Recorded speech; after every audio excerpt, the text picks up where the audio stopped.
If your self-esteem is suffering, if you're having struggles in terms of how you look at yourself, your level of confidence, this video is for you.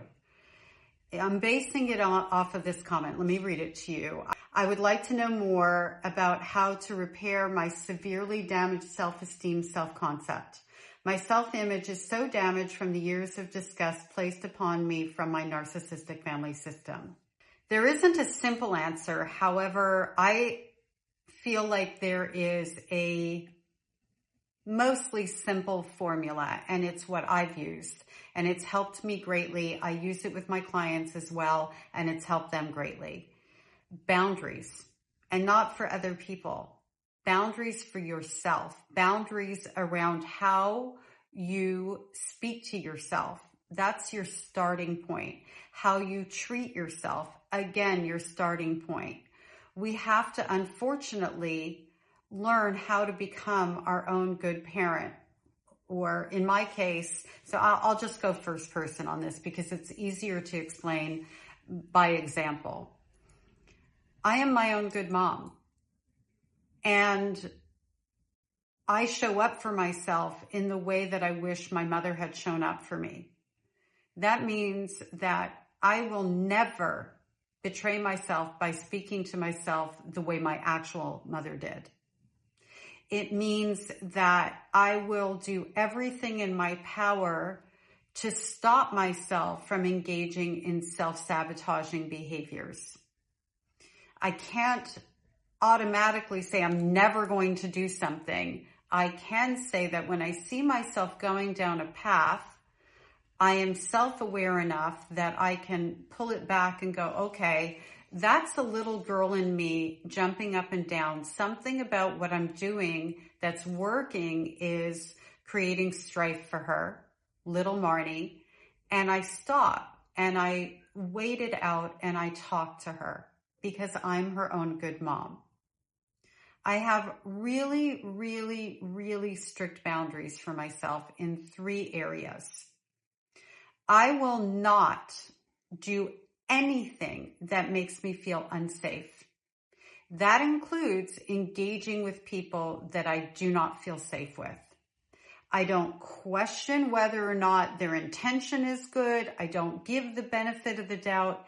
If I am relating to someone or in a relationship with someone who makes me feel or I feel unsafe from as a result, I won't betray myself and subject myself to that person anymore, or to maybe the topic that they're trying to force on me. Because sometimes we have to engage with people through other people. You know, they come with a crew of people and things like that. And I just separate myself from behaviors that I find to be offensive, unsafe,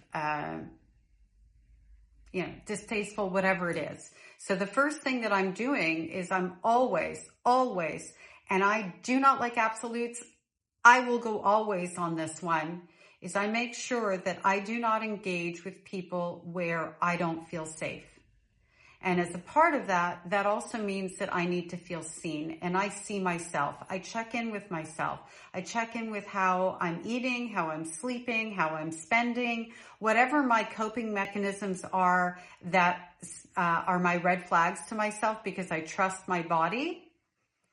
Even before I didn't trust my body, I trust my body. I had to convince myself to do that. So I'm not saying this is such an easy thing to do. There's a time where I would go back and forth in my head, have mock conversations, the whole thing. However, even through all of that, I would respect my own boundary. Because if I teach myself that I am worthy of my own boundaries, I teach myself how to trust myself. If I don't feel seen, I'm out. I don't engage, or I engage in such a way where I'm not attached to it. Again, sometimes people come with a crew and you can't really always separate yourself from anybody who doesn't add to your own feeling of safety and being seen. The other thing is, I will not betray myself with relationships where I don't feel valued. Safe, seen, and cherished is what I call it. And that includes the way that I treat myself. I will not devalue myself. It takes a long time and a lot of work to retrain your brain to the refusal of speaking to yourself in the way that the people who hurt you spoke to you. It's not overnight. It's not a simple thing to do. We have been taught to criticize and dislike ourselves because we have been taught to see ourselves through their lens. And what we have to learn to do is walk through life from the inside out. That means we set boundaries for the standard of how we treat ourselves. And the more you treat yourself with safe, seen, cherished, respect, love, whatever you want to call it, the better you're going to feel about yourself, the better you're going to feel in your own body, the safer you're going to feel in the long run, and even the short run for that matter. And the easier it's going to be for you to walk away from people who continue to erode your sense of self.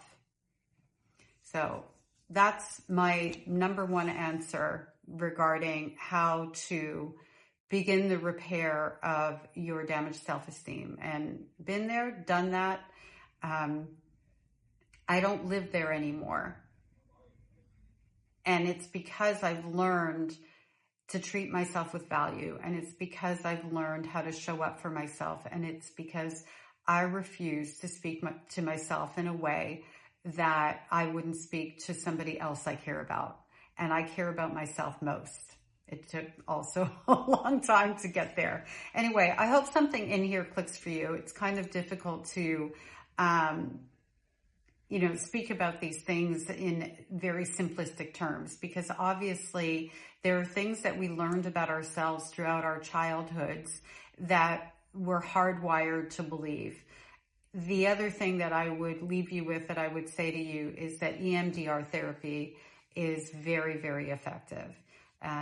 It's one of, in my opinion, the most effective modalities in terms of kind of shortcutting to the root of why you feel the way you feel to undo that messaging. So that's another thing that you can do to begin to repair your self-esteem.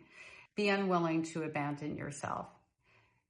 Set a standard for yourself. Respect your own boundaries for yourself. And everything else will slowly begin to fall into place. I hope this helps. I appreciate your comment. I appreciate you being here, and I will see you soon.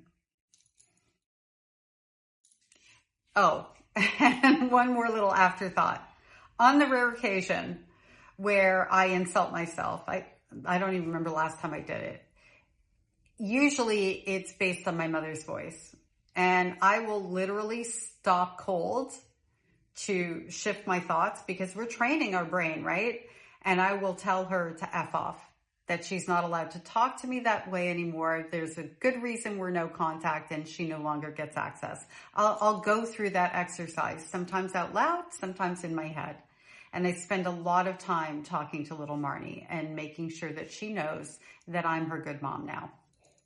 I just had the little afterthought there. And it makes it kind of, there's an empowerment that comes from that, by being able to say to these people that what they think about you is not true, and that it's not okay, and they're not allowed to talk to you, and finding the words that make you feel most comfortable around that. For me, it's simply F off. I don't want to say her first name. You don't get access to me anymore.